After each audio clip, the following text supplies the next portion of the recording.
à toutes et à tous, bon réveil matinal, bienvenue sur Free Matin, ce rendez-vous matinal d'information, d'analyse et de divertissement sur ESAE TV. À suivre d'un instant à l'autre la une des journaux, le bulletin matinal d'information, la page des sports, la définition du jour, le prénom du jour et les prévisions astrologiques. Sans plus tarder, chers amis internautes, on se retrouve ensemble pour parcourir ensemble les unes du jour juste après l'instant pub.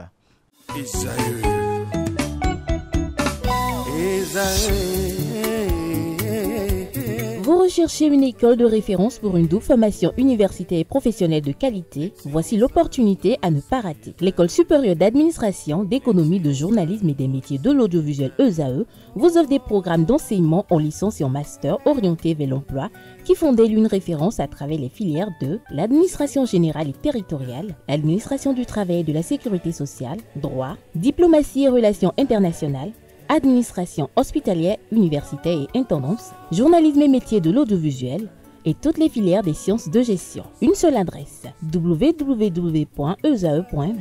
Rendez-vous dès maintenant sur nos campus ESAE Bedjromende au numéro 90 93 65 21 ou au numéro 98 98 14 00. Paracourt sur le numéro 52 46 12 12.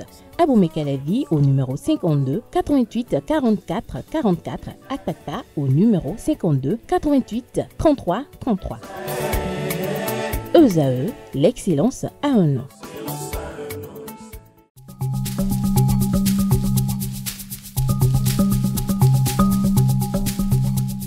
L'ARCEP Bénin communique. Chers abonnés des réseaux de téléphonie, l'ARCEP Bénin vous informe qu'à partir du 30 novembre 2024, les numéros de téléphone au Bénin passeront de 8 à 10 chiffres. Pour compter de cette date, vous êtes invité à observer les comportements ci-après. Pour tout usage, précédez de 01 le numéro habituel quel que soit le réseau. Mettre à jour les numéros associés à tous vos comptes sur les plateformes et tout support de communication. L'ARCEP Bénin vous rassure que ce changement n'entraîne aucun frais à payer par les abonnés. Vous pouvez mettre à jour automatiquement votre répertoire téléphonique à l'aide des applications gratuites disponibles en téléchargement sur les plateformes. Appelez gratuitement le 131 ou le service client de votre opérateur pour tout renseignement complémentaire. Bonjour à nouveau, chers amis internautes. Nous démarrons cette une des journaux comme il est de tradition sur ESAE TV par le quotidien Maison, le quotidien béninois d'information générale et d'analyse L'Informateur qui ce matin en manchette nous affiche suite à une demande d'explication adressée au chef d'arrondissement de Glodjigbe, malaise au sein du conseil d'Aboumé-Calavi conclut le Canard et nous apprend que l'atmosphère est viciée au sein du conseil communal de la ville d'Aboumé-Calavi. En toile de fond, une demande d'explication adressée par le maire au chef d'arrondissement de Glodjigbe et qui suscite l'indignation de certains élus retrouvés. Le point de la situation actuelle au niveau du conseil communal d'Aboumé-Calavi à la page 3 de la livraison. Décès d'une femme retirée de l'hôpital après une fausse couche. Ce qu'encourent le mari et le féticheur sont à lire à la page 4. Recrutement à la police républicaine. La phase sportive se déroule ce week-end. Espace UEMOA, entendez Union économique et monétaire ouest africaine. Tout sur le plan stratégique Impact 2030, des détails en page 7. À l'oreille droite, on lit Journal École, Haute Autorité de l'audiovisuel et de la communication AC, guide de l'aide de l'État à la presse privée, un titre qui convie les fidèles lecteurs comme à chaque parution à découvrir dans les colonnes de sa parution les productions journalistiques des étudiants en formation sur les différents campus de l'ESAE, l'école supérieure d'administration, d'économie, de journalisme et des métiers de l'audiovisuel qui est présente à Cotonou, Aboumé-Calavi et Paracourt. La Nation, ce matin en manchette, parle du baromètre sur l'évolution des entreprises, des perspectives encourageantes pour 2025. L'article qui vous renseigne est à lire à la page 3. Mécanisme national de prévention de la torture. Le Bénin retiré de la liste rouge des pays en retard. Signature des conventions de financement et d'exploitation. Des producteurs de contenu s'engagent avec l'État et la SRTB.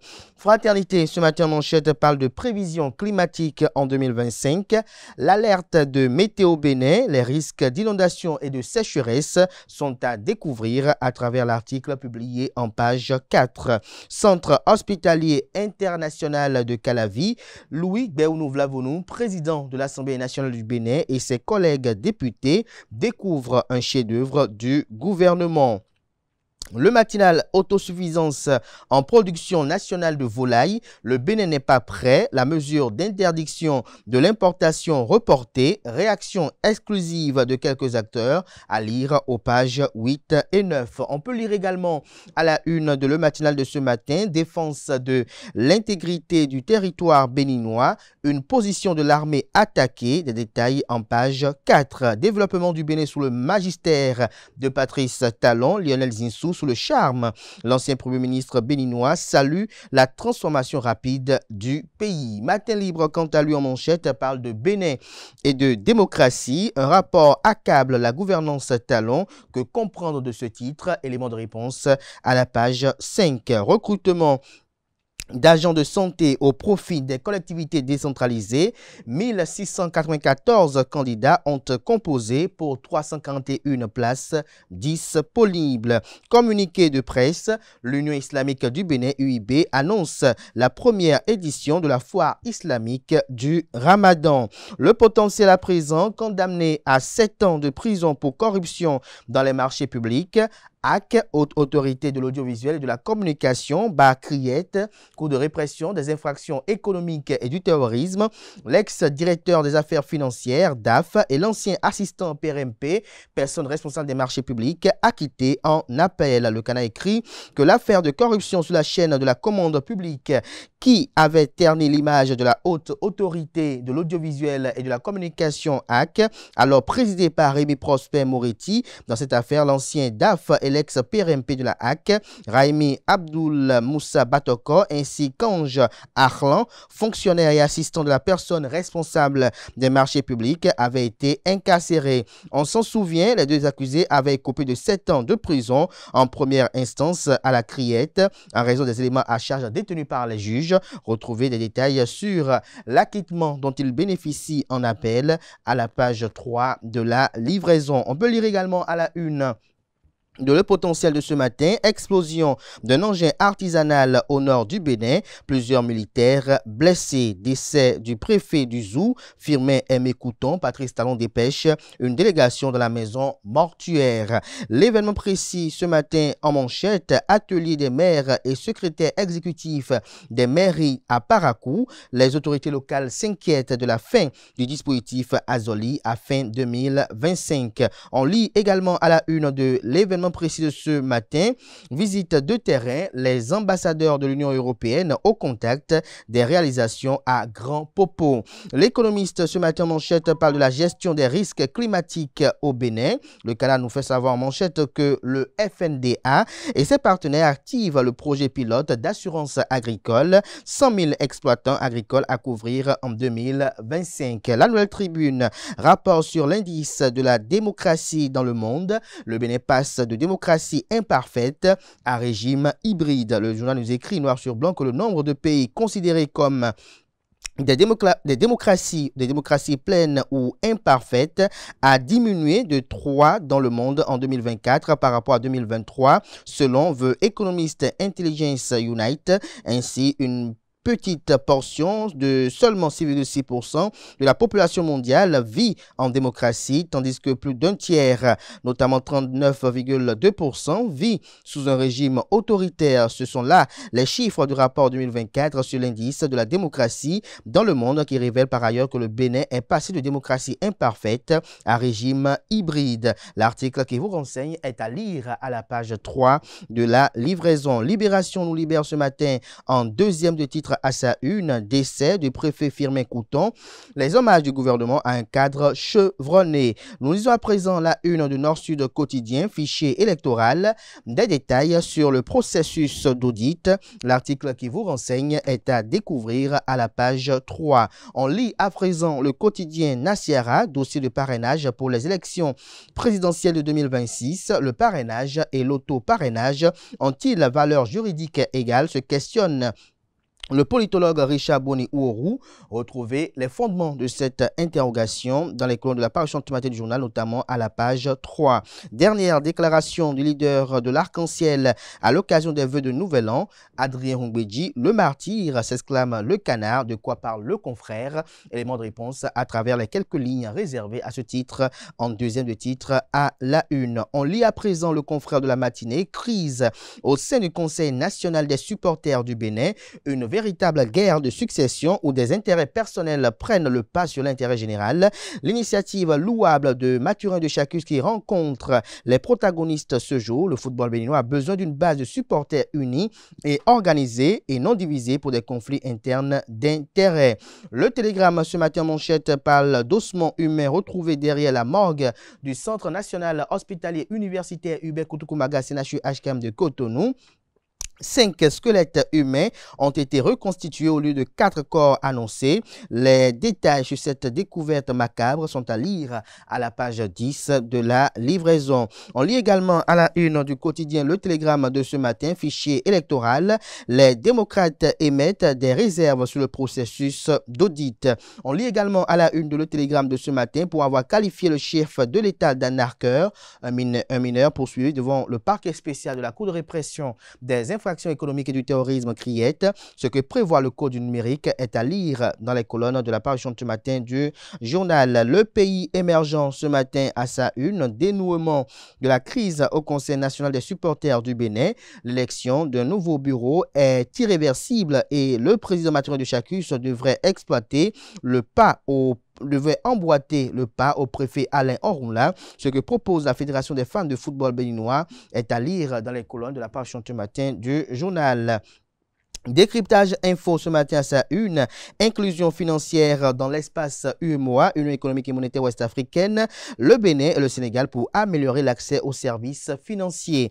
Dynamisme info, opposition à la révision du code électoral, une raison pour faciliter les activités de toutes les obédiences sur le terrain.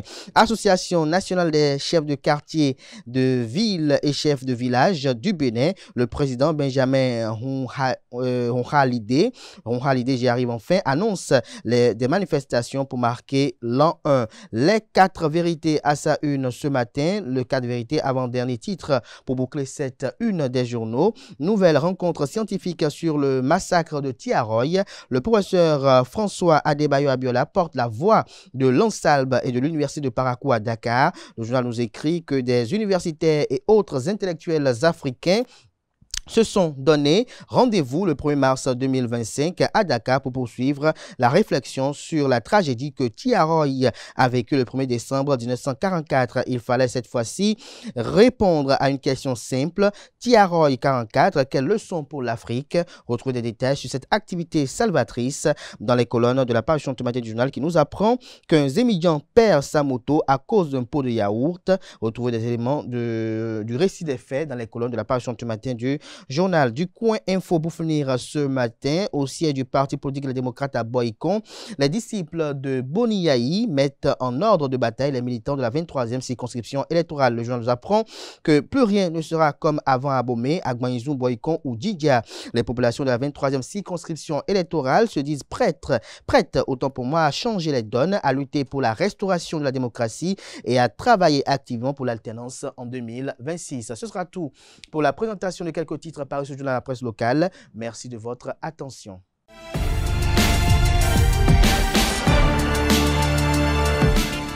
Amis internautes, bonjour, bienvenue dans ce bulletin matinal d'information. Élu à la tête du bureau du Conseil économique et social et installé officiellement le 26 février 2025, le président Conrad Baguedi veut agi rapidement. Il a entamé une série de visites institutionnelles pour faire connaître et faire reconnaître le CES dans le but de répondre aux attentes de la population. À cet effet, il a été reçu en audience ce mardi par le président de l'Assemblée nationale, Louis Béounou Vlavonou. L'objectif de la visite est ainsi d'établir une relation de travail efficace entre les deux institutions. Les membres du bureau exécutif de l'Association des spécialistes en environnement du Centre interfacultaire de formation et de recherche en environnement de développement durable ont été reçus en audience ce mardi 4 mars 2025 par la coordinatrice du système des Nations Unies au Bénin. Le point de leur rencontre dans cet élément signé Anaël Vianney-Do. Nouer des partenariats pour mieux s'établir et impacter. C'est dans ce cadre que s'inscrit cette rencontre du bureau exécutif de l'Association des spécialistes en environnement, du Centre interfacultaire de formation et de recherche en environnement pour le développement durable, ASE-CIFRED, et de la coordonnatrice résidente du système des Nations Unies au Bénin. Dans une ambiance conviviale, l'association a exposé sa vision et ses ambitions à son hôte. Cette audience nous a permis de présenter notre association à son Excellence Madame la coordonnatrice du système des Nations Unies et nous en sortons vraiment très satisfaits de ces orientations et suggestions.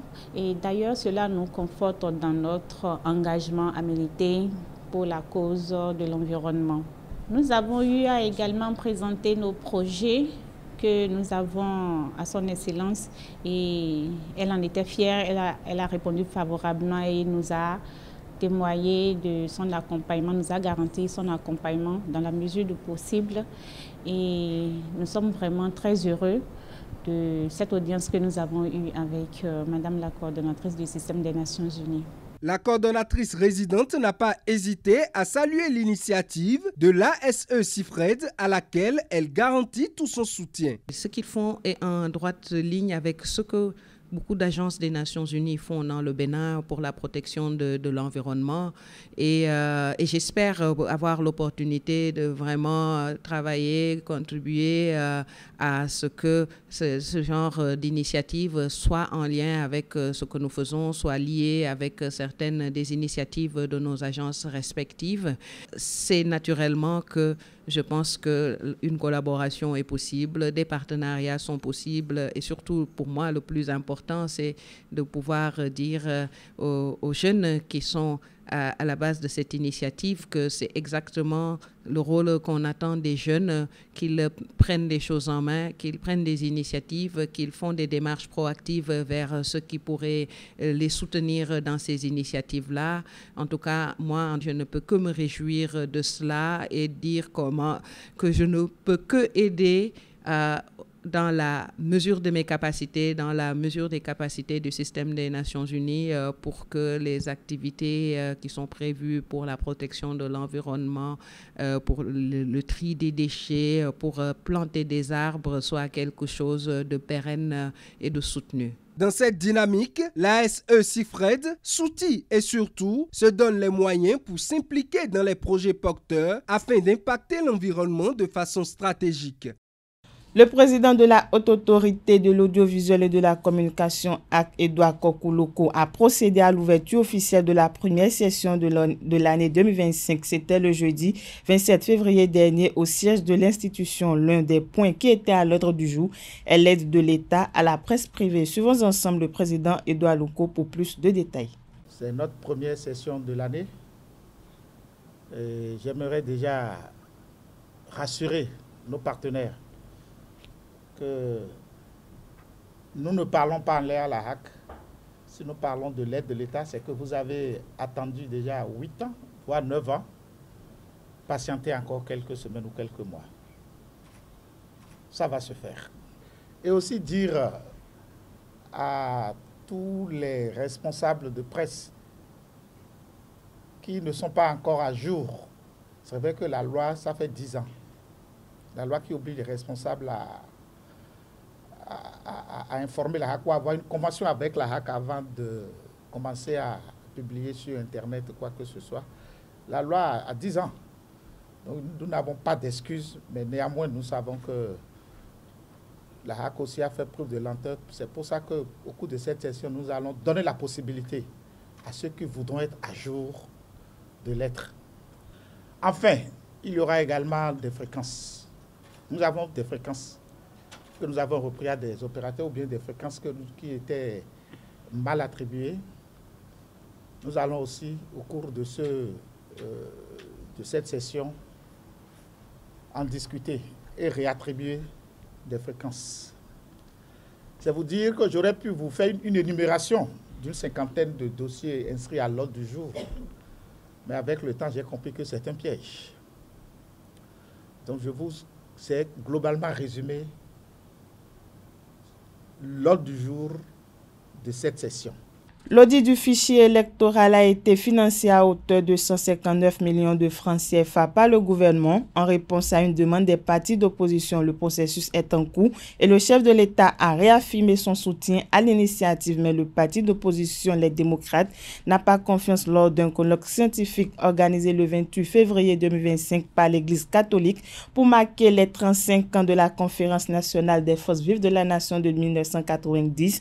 Éric Ndete a partagé ses doutes sur l'audit lancé par le gouvernement. Le premier vice-président du parti LD a exprimé ses craintes, je cite, « Je prie Dieu pour que cela se réalise pour le bien du pays, mais cela pourrait être que de la poudre aux yeux de tous », a-t-il laissé entendre. Parlons religion à présent. Le carême est une période très importante pour les chrétiens car il les prépare à la fête de la Pâque. Son appellation vient du latin. Le carême chrétien commence donc le 40e jour avant Pâques, soit le mercredi des cendres et joue logiquement 40 jours. Au micro de Francis Fahami, le directeur de la cellule de la communication de la conférence épiscopale du Bénin, le prêtre Anissé Yanvi expose au micro de Francis Fahami les comportements et recommandations par l'Église catholique. Pendant le temps de carême, il est recommandé que le chrétien prie beaucoup. C'est un moment, ces 40 jours vraiment constituent un moment privilégié de dialogue personnel et profond avec Dieu. Il faut qu'il prie beaucoup, il faut qu'il pose des actes de charité et de partage. Il faut également qu'il jeûne. Le jeûne ici, ce n'est pas seulement à comprendre dans le sens du jeûne de la nourriture. D'abord, c'est clair, jeûne de la nourriture, d'accord. Jeûne de la boisson, d'accord. Mais aussi jeûne de la parole. C'est un moment où on doit faire un surcroît d'effort pour ne pas, par exemple, critiquer nos frères et sœurs. Pour un moment où le chrétien est appelé à faire des efforts, pour ne pas perdre beaucoup de temps sur les réseaux sociaux, bavarder à longueur de journée sur TikTok, WhatsApp, Instagram, Facebook, etc. Un temps de grâce qui doit mettre à profit, où il ne doit pas calomnier, où il ne doit pas passer ou perdre beaucoup de temps dans les plaisirs éphémères, boîte de nuit, buvette, etc. D'accord. Il y a peut-être des moments d'exception qui peuvent arriver, mais surtout que le chrétien ait à l'esprit que c'est un temps où il doit faire un peu plus d'efforts pour vivre vraiment sa vie de prière, sa vie de charité et sa vie de repentance. Hors de nos frontières, le président de la transition au Gabon depuis la chute d'Ali Bongo à l'été 2023, le général Brice Oligui Nguema est bien le bel candidat au scrutin présidentiel dont le premier tour est programmé pour le 12 avril 2025. L'annonce a été faite par le général lui-même dans un vaste chantier de construction d'un complexe des conférences internationales. Débordant d'enthousiasme, le candidat a laissé entendre, je cite, « Pour la part qui me revient, je suis prêt à présider aux destinées de notre pays ». Voilà, c'est tout pour le bulletin matinal d'information de ce mercredi matin.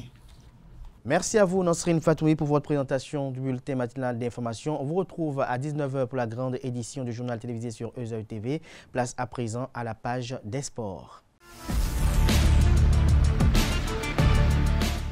Amis internautes, bonjour et bienvenue dans la page des sports. La phase retour de la Ligue professionnelle de football se poursuit. Nous avons abordé la 20e journée et le week-end dernier, le point des rencontres dans ce résumé que vous propose Romaric Djessougou Gbenou. Démarrée depuis plusieurs mois, la Ligue professionnelle de football du Bénin suit son cours et le week-end écoulé, elle a connu sa 20e journée avec plusieurs réalisations, confirmations mais également des déceptions. Le récapitulatif se présente comme suit. Dans le groupe A, Abeille et Banigansé se neutralisent un but partout.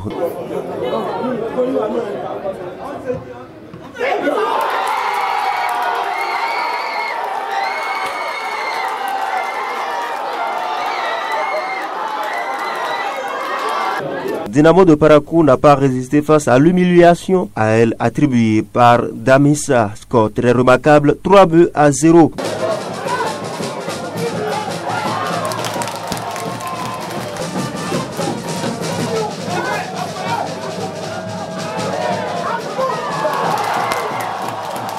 Dynamique n'est pas resté épaillé. Un manque de dynamisme dont a profité les Panthères pour s'offrir une belle victoire de 2-0.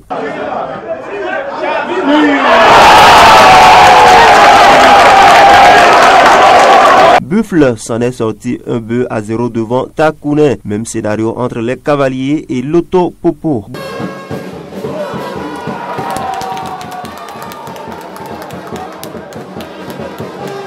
Beau succès également pour Beke qui a pris le large 2-0 face à Espoir de Savalo.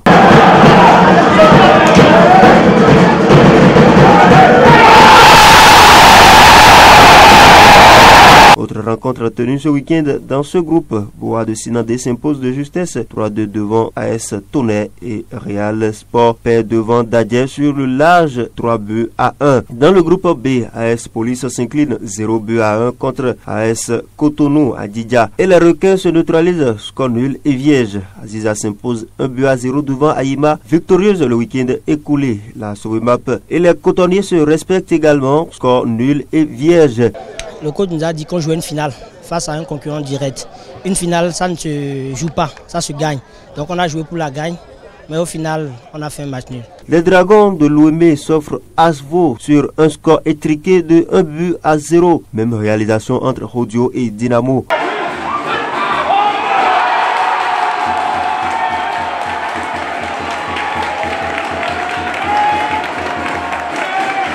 Dans les autres rencontres de la partie, la jeunesse athlétique de Ketou s'impose 1-0 face à son vis-à-vis de Pobert. Aspak bat l'US craqué 1-0 et Sitatunga prend le large sur étoile filante 3-1 contre 1. Dans le classement, on retrouve dans la poule A Dadier premier avec 40 points. L'US Cavalier, deuxième avec 37 points. Damissa, troisième, 36 points. Dynamo d'Abomey, quatrième, 34 points. Panthère, cinquième, 33 points. Rodio, sixième. Septième, Espoir de Savalou. Huitième, AS Takounen. Banigansé, neuvième. Dixième, Beke FC. Onzième, Loto FC. Douzième, Buffle. Bois de Sinandé, 13e, 14e, Abeille Football Club, 15e, AS Tonnerre, 16e, Dynamique FC et Real Sport, 17e de la liste. Nous avons Dynamo de Parakou qui est 18e et boucle cette liste de la poule A. Dans la poule B, Dragon est toujours premier avec 35 points. L'AS Soubimap est deuxième avec 33 points. Les Cotons se retrouvent en troisième position avec 33 points. L'USS Kraké se retrouve quatrième avec 30 points. Aïma est cinquième sur la liste avec 29 points. Sixième Asvo, septième Aspak, huitième GSP, 9e AS Police, 10e Adidja FC, Avranco Omnisport, 11e Requin, 12e AS Cotonou, 13e Sitatunga, 14e Aziza, 15e, 16e la jeunesse athlétique de Ketou, 17e Étoile Filante et 18e JS Ouida. Voilà, ce sera tout pour ce récapitulatif de la 20e journée de la Ligue Pro. Sportivement, on se retrouve le week-end prochain. Au revoir. Pas de vainqueur ni de but dans la rencontre qui a opposé Sobemap Football Club à Coton Football Club. Le match s'est soldé par un nul et vierge de 0 but partout. Aldo Loco, capitaine des Dockers, et Rodrigue Fassinou, vice-capitaine des Cotonniers, ont fait le débriefing de la rencontre au terme. En première partie, Coton avait plus le ballon. Ils ont fait le jeu, ils ont su se créer quelques occasions. Mais en deuxième partie, avec les consignes du coach, on a su revenir en force. Et ça fait que nous aussi, on a eu des occasions en deuxième partie où on pouvait scorer. C'était dur sur les deux côtés. Et on a trouvé cette occasion, malheureusement, on n'a pas concrétisé les occasions. Mais on a essayé de rester solide derrière pour ne pas encaisser. Le coach nous a dit qu'on jouait une finale face à un concurrent direct. Une finale, ça ne se joue pas, ça se gagne. Donc on a joué pour la gagne, mais au final, on a fait un match nul. On a enchaîné deux matchs, 2 victoires, et c'est de continuer sur ce lancer. C'est le conseil du coach. Il a dit d'essayer encore de mettre le paquet pour aussi arracher les 3 points ici. Mais ça n'a pas été le cas. Pour le match aller, ils sont venus chercher 3 points chez nous à la maison. Et pour le match de retour, on voulait essayer de prendre les 3 points ici. Mais malheureusement, c'est terminé par 0-0. Bon, on ne peut pas être satisfait du résultat. Vu que le match a été joué à domicile, nous ne sommes pas satisfaits du résultat. On aurait pu marquer comme aussi l'adversaire aurait pu marquer. Mais on ne peut que rendre grâce pour le match nul.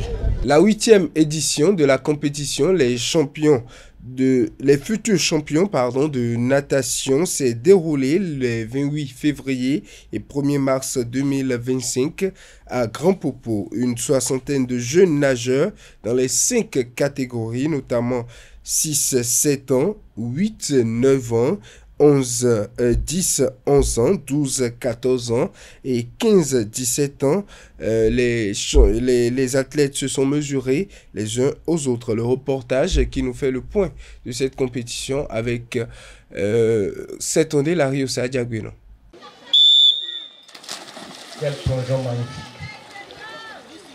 Depuis 8 éditions déjà, la compétition Les Futurs Champions sert de tremplin au club pour jauger le niveau de leurs pensionnaires au Bénin. Cette année, des dizaines de jeunes nageurs s'appliquent dans le bassin de Millennium Popo Beach Hotel à Grand Popo. Si vous regardez un peu le nombre d'inscrits, vous allez voir, c'est la tranche d'âge de 10 à 14 ans qui est le plus élevé. Ouais, alors que c'est surtout cette tranche d'âge-là qui est en train de monter tout doucement. Depuis l'année passée, j'avais déjà remarqué que l'année passée, il y avait la tranche d'âge de 10 à 12 ans. Et cette année, cette tranche d'âge-là est passée de 12 à 14 ans. Les enfants ont monté, vous voyez, et il y a plus d'inscrits dans cette catégorie d'âge. Et c'est ça qui a fait que dans leur catégorie, il y a plus d'épreuves même. Et c'est pas assez creusé qu'il faut commencer par juger les enfants pour voir leur niveau. D'ici quelques mois, il y aura les championnats d'Afrique junior. Vous voyez? Donc, on est à 1 an des Jeux olympiques de la jeunesse. Donc, il faut forcément que les enfants soient tout le temps en jambes pour que leur niveau puisse monter.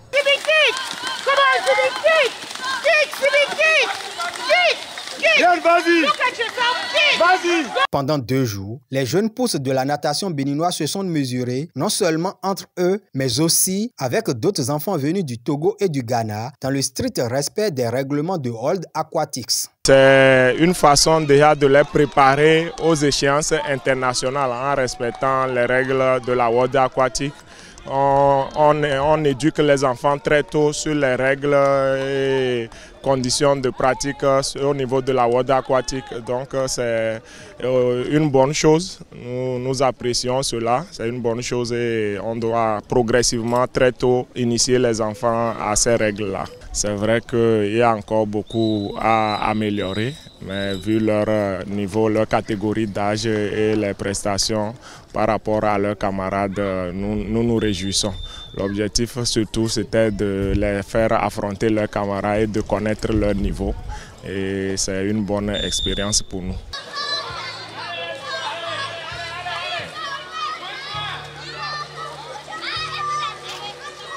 Les Futurs Champions est une compétition qui s'inscrit dans la stratégie de développement de la natation au Bénin. La fédération mesure sa portée dans la préparation de la relève. Cette compétition permet de préparer la pépinière, les pépinières les minimes.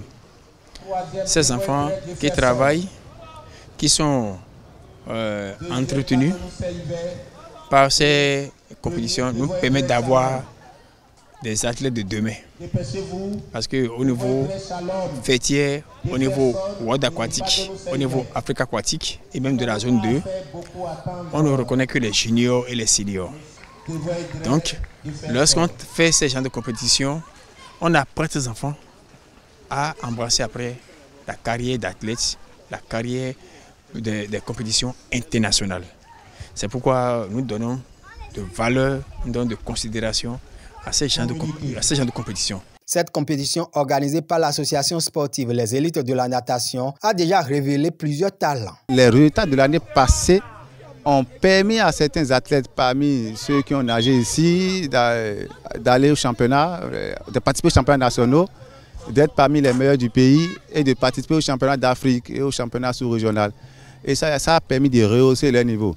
Donc, raison pour laquelle nous avons mis l'accent sur le chrono. Et c'est surtout à cause de ça qu'on a voulu élargir ça en prenant 2 jours pour que les enfants puissent récupérer au temps opportun pour être en pleine forme pour les épreuves dans lesquelles ils se sont inscrits.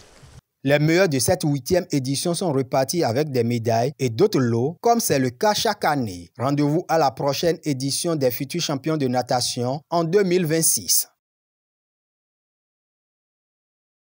Amis internautes, c'est tout pour la page des sports. Merci à vous, Aneldo, pour votre présentation de l'actualité sportive. Chers amis internautes, à présent, on installe les chroniqueurs des rubriques définition du jour et prénom du jour.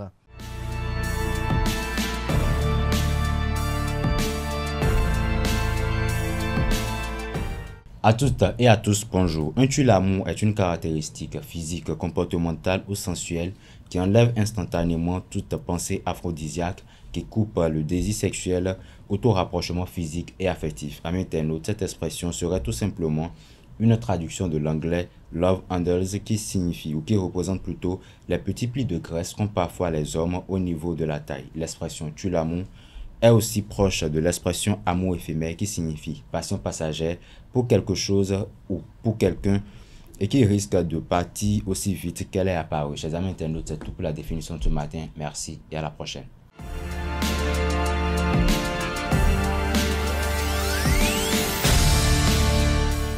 William Abdelkader, bonjour amis internautes, bienvenue dans votre rubrique prénom du jour de ce mercredi. Alors aujourd'hui nous allons parler des prénommés Olive. Le prénom Olive est d'origine arabe et latin. Ce prénom est dérivé de oliva qui signifie tout simplement olive ou encore les huiles d'olive. Filles et garçons sont en mesure de porter le prénom. On trouve Olivia parmi les prénoms dérivés de ce prénom. Tout individu nommé ainsi sera célébré les 5 mars de chaque année ou encore à d'autres dates si éventuellement il n'était pas né ce jour. Alors quelques personnes se sont rendus célèbres de par leur prénom et qui sont donc, nous avons en illustration Olive Shane qui est écrivaine des années 1855, Olive Thomas qui est également actrice mannequin des années 1894, Olivia Josu ou encore Olive Lugan. Alors, caractère des personnes qui portent comme prénom Olive. Qu'il s'agisse d'une fille ou d'un garçon, le prénom Olive ou encore Olivia va sans aucun doute avec tout le monde, comme je le disais. Notez qu'il est essentiellement répandu chez les filles. Olive est une personne connue pour être prudente et sage. À noter, amis internautes, elle est bien souvent en demande d'attention, en demande de câlin et en demande d'espace pour pouvoir avancer. Olive savait un peu casanière, elle n'a pas peur de se lancer dans les défis et se donne tous les moyens pour arriver à sa fin. Associé à ces personnes qui portent comme prénom Olive la couleur bleue, leur signe astrologique c'est le poisson, leur numérologie c'est le chiffre 2 et leur métal c'est la platine ou encore leur pierre précieuse, c'est la topaze et puis leur chiffre fétiche, c'est le chiffre numéro 5. Prénom dérivé du prénom Olive, je le disais, nous avons Olivia, nous avons Oliva ou encore Olivine ou Olive, tout simplement. C'est un prénom à éviter avec les noms qui commencent par V ou encore VE. Amis internautes, si vous ne voulez pas donner comme Olive à votre enfant qui naît à cette date, vous pouvez utiliser d'autres prénoms qui commencent par O. De toutes les manières, il sera célébré le 5 mars. Voilà, amis internautes, c'est tout pour la rubrique prénom du jour de ce matin. Merci de votre attention et de votre fidélité. Au revoir. Merci à tout un chacun pour vos différentes présentations. Chers amis internautes, à présent, on clôt Free Matin avec les prévisions astrologiques.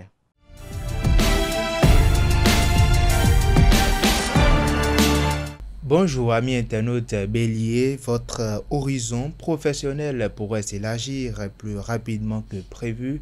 Vous aurez la possibilité de démarrer un projet qui vous demandera énormément d'énergie et une grande rigueur, mais cela ne vous fait pas peur. Amis du signe Taureau, vous avez du mal à fixer votre attention sur vos tâches quotidiennes. Cela se fera ressentir dans la qualité de votre travail. Gémeaux, à présent, vos activités seront ralenties par des imprévus. Il vous faudra donc prendre votre mal en patience. Amis du signe Cancer, tout va bien du côté professionnel. Votre patron vous renouvellera sa confiance. Pour autant, vous aurez l'impression de stagner.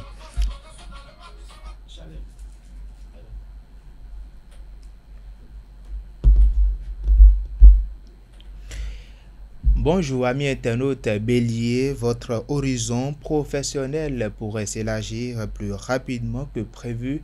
Vous aurez la possibilité de démarrer un projet qui vous tient énormément à cœur et qui vous demandera énormément d'énergie et ainsi qu'une rigueur, une grande rigueur bien sûr, mais cela ne vous fait pas peur. Amis du signe Taureau, vous aurez du mal à fixer votre attention sur vos tâches quotidiennes. Cela se fera ressentir dans la qualité de vos travails. Gémeaux, à présent, vos activités plutôt seront ralenties par des imprévus. Il vous faudra donc prendre votre mal en patience. Cancer, tout va bien du côté travail. Votre patron vous renouvellera sa confiance. Pourtant, vous aurez l'impression de stagner.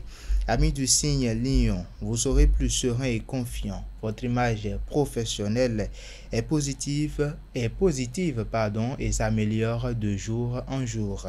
Amis du signe Vierge, si vous parvenez à refuser de prendre parti dans des conflits internes, vous pourrez tirer votre épingle du jeu. Balance, à présent, ne comptez pas trop sur la chance. Pour arranger les choses, prenez la direction des opérations si vous voulez que les choses bougent. Amis du signe Scorpion, toute votre énergie sera monopolisée par un projet qui vise à augmenter vos revenus et cela en parallèle avec votre activité professionnelle. Sagittaire, à présent, la journée s'annonce intense à tout point de vue. Quant à vous, amis du signe Capricorne, des contretemps risquent de vous freiner dans votre élan. Difficile de donner le meilleur de vous-même dans ce climat tendu. Avant-dernier signe du zodiaque Verseau, même si toute votre attention est focalisée sur le secteur professionnel, n'oubliez pas de vérifier l'état de vos comptes avant de vous lancer plutôt dans de nouvelles dépenses. Enfin, chers amis Poissons, toutes les conditions seront réunies aujourd'hui pour que vous puissiez mener à bien vos projets. Et voilà, c'est tout pour l'horoscope du jour. Et voilà qui m'a été ma information ce matin. Merci de votre attention, merci de votre fidélité. Portez-vous bien et belle suite de programme sur EZAE TV.